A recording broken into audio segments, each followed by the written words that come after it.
निकटवर्ती ग्राम कठैतवाड़ा निवासी पीआरडी जवान सुरेंद्र राम के निधन के बाद परिवार के समक्ष रोजी रोटी का गंभीर संकट पैदा हो गया है।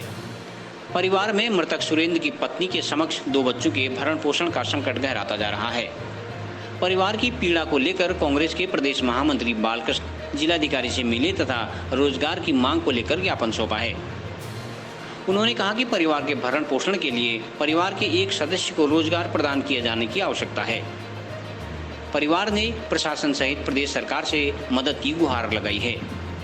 इधर जिलाधिकारी ने परिवार को मदद के लिए भरोसा दिलाया है। मैं बहुत बहुत धन्यवाद देना चाहूँगा सीसी न्यूज़ से। देखिए, आज सरकार की करनी और करतूत सामने आई हुई है। जो पीआरडी के जवान हैं, जो होमगार्ड के जवान हैं, सरकार इनसे पूरी मेहनत ले रही है। सरकार का पूरा काम कर रहे हैं, लेकिन इनका कोई न जीवन बीमा है, न कोई इनको ऐसे आर्थिक लाभ है। एक हमारे पीआरडी के जवान थे सुरेंद्र राम जी, ये आपके कठैतवाड़ा के हैं।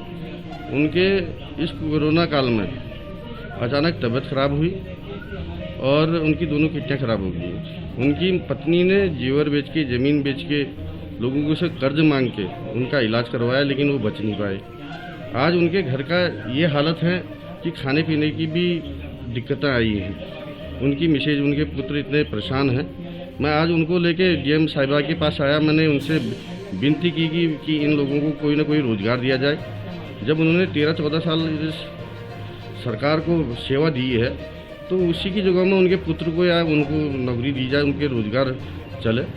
लेकिन सरकार ने, डीएम साहिबा का भी कहना है कि पीआरडी और होमगार्ड में ऐसा कोई शासनादेश नहीं है, लेकिन मैं फिर भी कोशिश करूंगी। उन्होंने आश्वासन दे रखा है, लेकिन ये सरकार न होमगार्ड के बारे में सोच रही है, न पीआरडी के। जैसे एक हमारे मंडल सिरा में थे, महेश भट्ट जी थे, तो उनके घर में भी अभी तक कोई शासन का आदमी, प्रशासन का आदमी नहीं गया है, न कोई राजनेता गया है। यहाँ के जनप्रतिनिधि जो सत्ता में हैं, वो आंख बंद करके बैठे पड़े हैं। ये उनकी दोनों किडनियाँ फेल हो गई थी, तो उनको मैं यहाँ से शिशला तिवाड़ी लेके गई। तो शिशला तिवाड़ी लेने के बाद फिर उन्होंने उनका इलाज कराया। डॉक्टर ने बताया कि इनकी डायलिसिस होगी। मेरे तो समझ में भी नहीं आया कि डायलिसिस क्या चीज़ होती है करके। मैंने बोला कि करा दो, उनको डायलिसिस करा दो। तो डायलिसिस कराने के बाद फिर एक दिन फिर और अचानक तबीयत खराब होगी उनकी। तो मैं अकेले अशाया वहाँ उनके साथ अकेली थी मैं वहाँ। फिर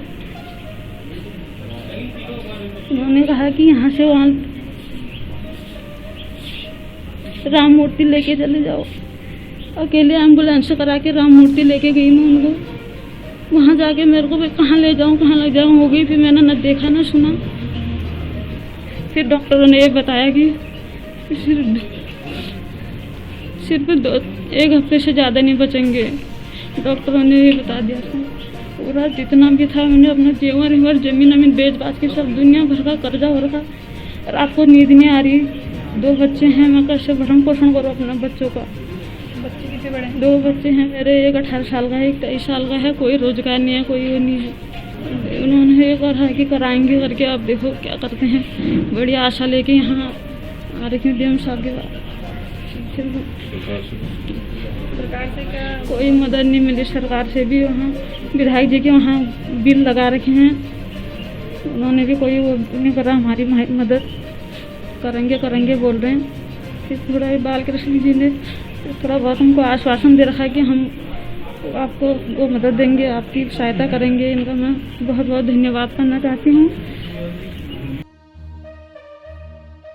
सीसीएन न्यूज के लिए सुष्मिता थापा के साथ सुरेश पांडे की रिपोर्ट।